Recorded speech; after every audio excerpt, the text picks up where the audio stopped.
Hey, ¿qué onda? Mi nombre es Jonathan Domingo y estás escuchando mi podcast. Hey, ¿qué onda? Bienvenido al podcast. Como ustedes saben, a finales del año pasado empecé a trabajar con Far Reaching Ministries como director de Latinoamérica. Y lo que hacemos en Latinoamérica es que rescatamos a niños víctimas de la trata humana. Y también cosas muy fuertes como venta de órganos. Y estamos aquí en un país que no decimos qué país es por cuestiones de seguridad. De hecho, Gabriel es el nombre que le damos, pero es un pseudonombre. Y también por eso está censurada su cara, porque muchos de los rescates suceden en territorio del cártel. Entonces, cosas muy fuertes. Y cuando digo que rescatamos, realmente rescata. Él ya tiene varios años trabajando con la fuerza policíaca de este país para rescatar a niños y son historias muy fuertes. Entonces, si sientes que tu sensibilidad se va a ofender, estás advertido. Las cosas que estás a punto de escuchar, aún yo que he visto muchas cosas, te revuelven el estómago. Es muy, muy, muy fuerte, pero creo que es importantísimo que la iglesia hispana sepa lo que está pasando en nuestros territorios, porque es un poco aterrador y al mismo tiempo hay mucha luz de lo que está haciendo el cuerpo de Cristo. Gabriel, Sí, eso. gracias por tomarte el tiempo de hablar un poco. Acabamos de grabar un podcast para Far Reaching Ministries, entonces ya escuché una versión de 50 minutos de esto, pero por su tiempo, de hecho hoy tenemos junta con el presidente, entonces hay muchas cosas sucediendo, entonces únicamente le voy a tomar como 15 minutos. Entonces va a ser un poco más resumido. Y si hablas inglés, busca en el podcast de Far Reaching Ministry, seguro va a ser una entrevista un poco más extensa. Pero lo que hablaste un poco en el podcast anterior con Edward fue cómo transicionaste de ser un cristiano viviendo en este país y a través de las artes marciales meterte en el mundo de la fuerza policíaca y entrenarles.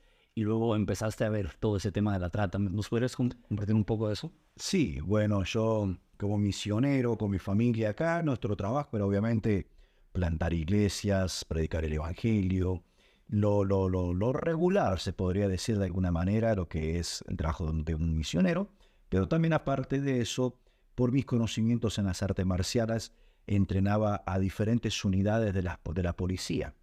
A través de eso me fui familiarizando más con todo lo que estaba pasando, obviamente, a nivel nacional. Sin embargo, una vez, a través de un viaje misionero de una gente que venía de otro país a servir aquí en este país, me pasa que un señor viene con unas niñas y me dice que si le doy una suma de dinero muy baja, yo creo que eran $50 en ese momento, me daba a las niñas.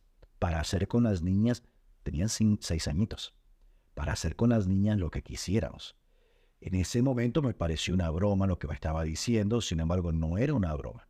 Y le pregunto yo a la persona que estábamos ayudando ahí, que conocía quién era este señor, me dice, no, el problema que es que este señor es el distribuidor de drogas, por decirlo de alguna manera, de la zona, metió a su hija en drogas, su hija es la mamá de las niñas y por eso él estaba vendiendo, su hija quedó en drogas y se estaba prostituyendo en otro lado. El gobierno le quita a las niñas a la mamá y se las da al abuelo, lo cual era peor todavía. Y entonces era el abuelo quien estaba vendiendo a las niñas porque debía un dinero. Y entonces, obviamente, no hicimos ninguna transacción en su momento porque para mí fue un choque muy grande lo que estaba pasando. Y se terminó eso, empezamos un proceso de adopción de una gente que quería adoptar a esta niña. Te estoy haciendo una historia larga corta, ¿viste? Y eso fue lo que me llevó a mí a preguntar al jefe de la policía acá. Yo le dije, ¿pero qué está pasando con esto? Entonces, me acaba de pasar y me dice, no, mira lo que está pasando acá, es algo tremendo.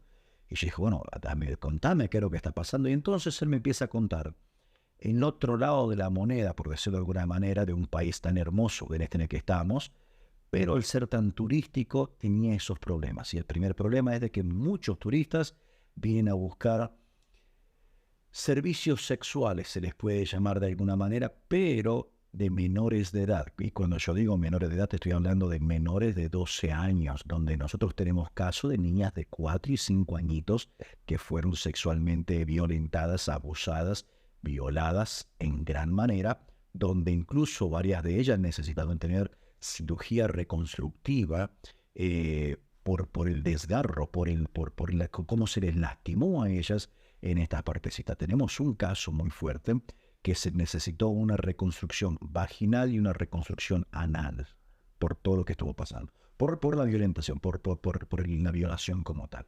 Entonces eso, cuando me pasa esto al principio, me lleva a mí a darme cuenta de una realidad en la que estaba viviendo, pero que no estaba prestando atención.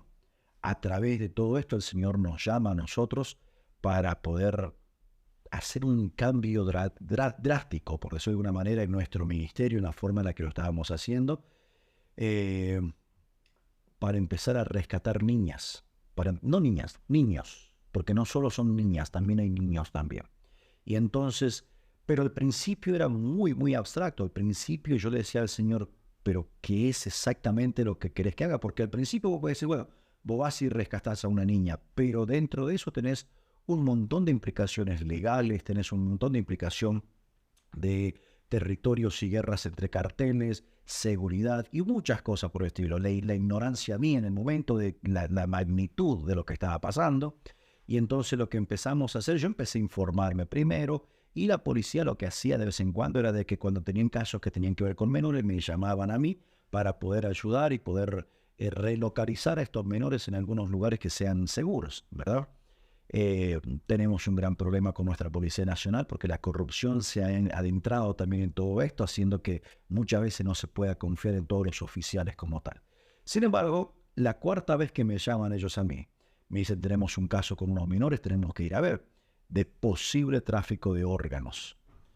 Agarramos, salimos, entramos nosotros en la caravana para poder ir al punto de extracción como tal, y nos quedamos nosotros pegados detrás de un camión que no podíamos pasarlo, que no podíamos avanzar en la carretera en la que estábamos yendo nosotros, no podíamos pasarlo.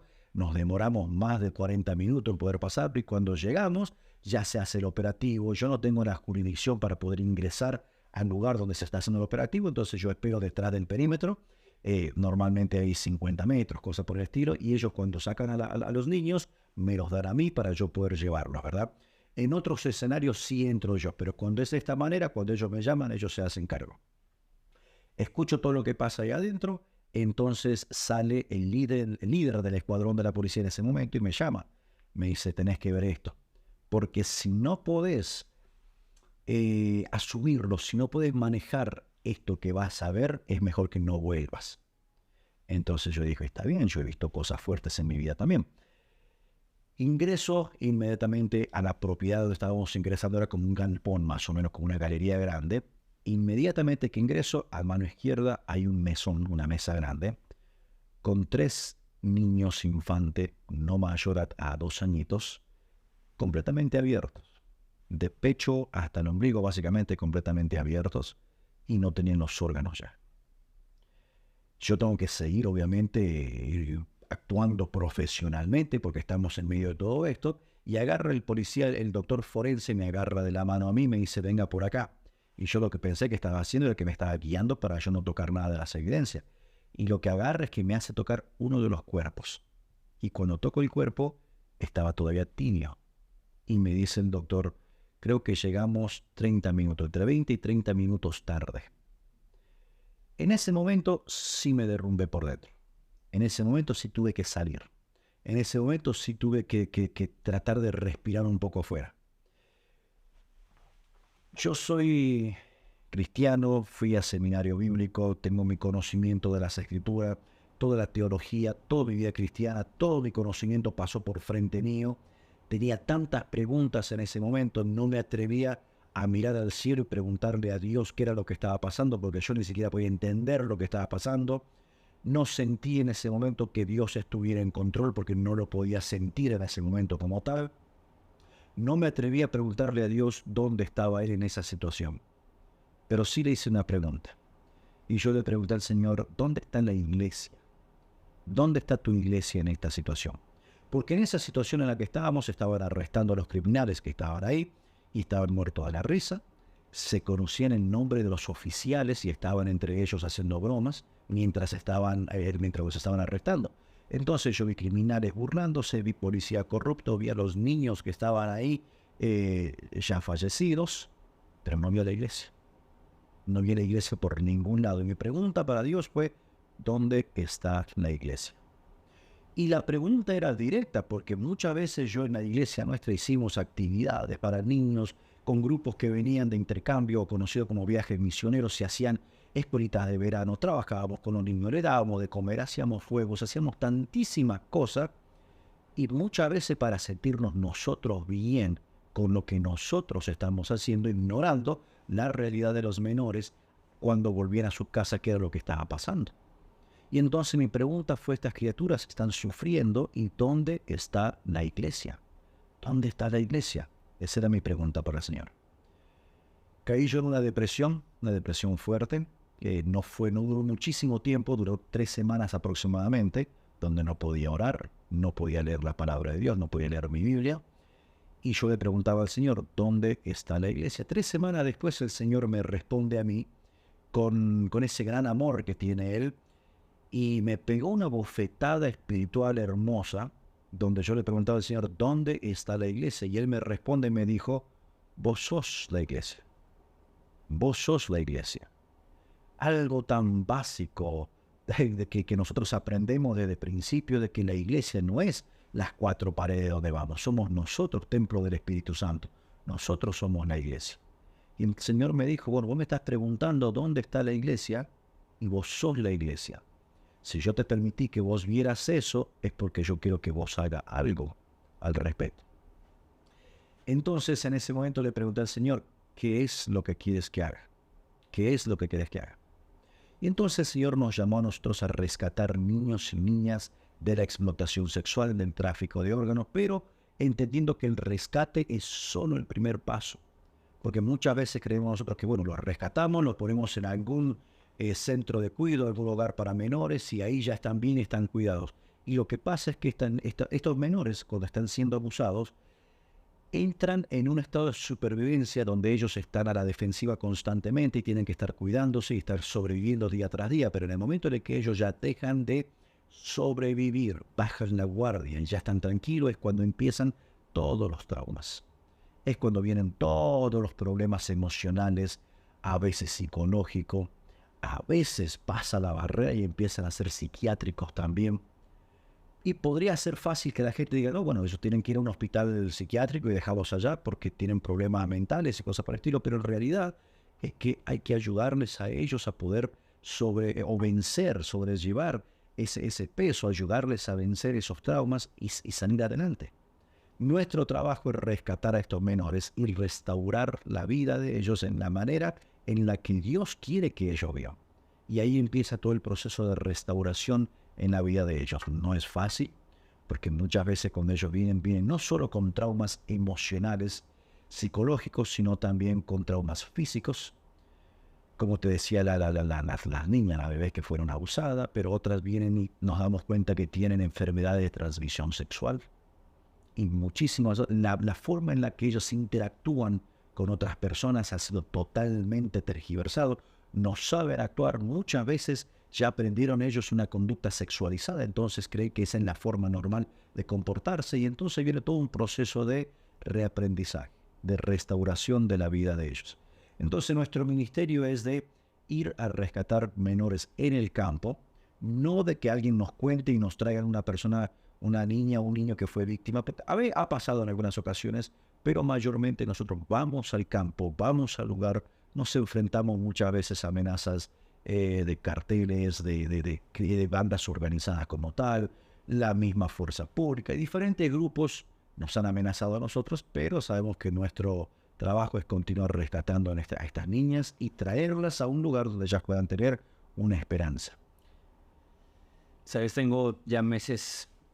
Una de mis responsabilidades más grandes es que viajo a iglesias en Estados Unidos los fines de semana y comparto lo que estamos haciendo y recaudamos fondos para esto. Y, o sea, ya he hablado de esto, ya voy para 20 veces. Y no he podido dar un mensaje sin que me gane el sentimiento. Y o sea, se me hace muy fuerte. Tú tienes hijos también. Yo tengo hijos de 10, 7, iba a cumplir 2 años la bebita. Y la primera vez que vi una niña de este hogar era rubia, muy rubia. Y yo asumí que era hija de algún misionero. cuando me acerqué a ti a preguntar, me dijiste, es que su mamá era prostituta y un hombre norteamericano la embarazó. Y es que al hablar de esto, son dos cosas tan aterradoras. Uno, que en su mayoría no son niños robados. Son niños que sus propios padres o los venden o los trafican. Exactamente. Ay, me revuelve el estómago. Y la otra cosa aterradora es que gente adinerada de otros países, incluso latinoamericanos, Sí. europeos, asiáticos, Norteamérica, vienen y buscan satisfacer, lo dijiste en otro podcast, su enfermedad, porque no hay otra forma de describirlo, dañando hasta lo más profundo de sus bebitos. Sí. Y ver esta niñita rubia para mí fue ese choque de no manches, o sea, la depravación de una persona adinerada que vino a este país. Y no solamente fue hija de una prostituta, sino que su mamá la prostituía. Así es. Y ella, por ser rubia, tenía un atractivo adicional. Y ves eso y dices, Dios mío, manda fuego del cielo y consume a todos. O sea, es muy fuerte. Y que al mismo tiempo las vemos comiendo nieve. Nuestro fundador Wes tenía la más chiquita, tiene ni 3 años, ¿no? No, va para atrás. Va para 3 años. Sí, y le estaba dando en la boca nieve. Y es... La iglesia fue creada para traer luz a los lugares más oscuros. Uh-huh. Y Jesús nos enseñó que el mundo, estando en México, decimos patas para arriba, estando tan disfuncional en el mundo, Dios nos enseñó a decirle esta gente, Uh-huh. lo que viene a nuestra experiencia y está muy, muy fuerte lo que estamos haciendo, lo que estás haciendo, y es aterrador lo que están viviendo, y lo que me eriza la piel es, no solamente es el país actual en el cual estamos. En mi país sucede lo mismo. Sí. Asumo que en la mayoría de países latinoamericanos sucede. Y algo que una vez dijeron, ¿por qué sucede eso en países latinoamericanos? Y yo pensé, en Estados Unidos también, en Europa, en el este de Europa, esos lugares. Y hay parte de mí que dice, ¿de dónde sale tanto de trabajo? Y luego digo, esa no es la respuesta que podemos contestar, que debemos contestar. La respuesta es cómo se puede activar la iglesia. Exactamente. Para darte una idea más o menos, y a todas las personas que nos escuchan también ahí, es cuando vos te pones a pensar por qué lo haces, cuál es el placer de estar con una niña de 4, 5, 3 añitos. ¿Cuál es el placer? Porque si entendemos nosotros, no solo mujeres, no solo hombres, pero también mujeres buscan estas actividades, ¿verdad? Porque no son solo niñas las que son abusadas, sino también los niños. ¿Cuál es el placer? Y después de indagar, averiguar, estudiar, ver toda la perversión esa como tal, uno se vende la virginidad de niñas a partir de los 8 años. Por $200. Eso es lo que cuesta la virginidad de una niña. Eso es lo que cuesta el dolor, el trauma, destrozarle la vida a esta criatura. $200. Pero ¿cuál es el placer de eso? Porque ya no es sexual el placer. Si fuera un placer sexual, buscan a una persona más grande. ¿Ok? No es sexual el placer. El placer es ver la cara de sufrimiento de la menor. Ese es el placer. De sentirse con poder, con autoridad, y causar, infligir ese dolor en la criatura. Eso es lo que les da placer a ellos. ¿Qué es lo que pasa? Y como vos lo decías recién, esta información es fuerte, esta información es sensible, y muchas veces nos sobrepasa. A mí me pasó al principio. A veces nos supera a nosotros esta problemática. Difícil de creer, difícil de asumir. Y esa es la herramienta más fuerte del enemigo. Esa es la herramienta más poderosa del enemigo. Que nosotros no hagamos nada. De que sea algo tan fuerte, tan surreal, que uno diga, no, mejor no quiero escuchar. Y entonces al nosotros ausentarnos de la realidad de lo que está pasando, no hacemos nada. No hacemos nada. Alguien dijo una vez, lo único que necesita el mal para crecer es que la gente buena no haga nada. El Señor no nos llamó a nosotros a ser testigos oculares de lo que pasa. Nos llamó a ser instrumentos en sus manos y a ser testigo de lo que Él hace a través nuestro por la gente, por los menores más que todo. Cuidarlos, protegerlos, ayudarles, pelear por ellos. Mi familia, mi persona, mi equipo, nosotros estamos dispuestos hasta dar la vida por ellos. Porque nosotros sabemos en quién hemos creído. Y ellas, estas niñas, y te voy a decir algo sumamente fuerte que a mí me tortura. A veces yo he llegado a ciertos lugares a rescatar niños donde, como te comenté en la historia anterior, llego tarde. No pudimos llegar. Estas criaturas ya no están. Identificamos unas niñas que están siendo sexualmente explotadas, hacemos todo el operativo, voy a rescatarla y cuando llegamos ya no está, desaparecieron, se la llevaron a otro lado. Y a veces este sentimiento de fracaso te consume, a mí me consume.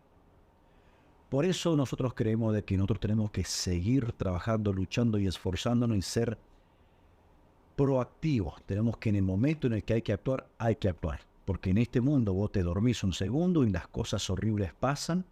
Y después cuando el Señor nos llame a nosotros, yo no voy a tener cara para enfrentar, para estar frente al Señor y que me diga, ¿qué hiciste vos? Sabías que había una persona, sabías que necesitabas tu ayuda y te quedaste mirando. Nosotros somos llamados a servir al Señor con lo que el Señor quiere que hagamos. El Señor a mí, a mi familia, a mi equipo nos llamó a rescatar niñas y a restaurar sus vidas. Y eso es lo que hacemos. Pero creo que es un llamado para toda la iglesia. Sí, o sea, dice los salmos que Él es el Padre para los que no tienen padre. Así es. Gracias por tu tiempo, sé que tienes un día muy ocupado. Y gracias por tomarte el tiempo de estar conmigo en este momento. Dios te bendiga.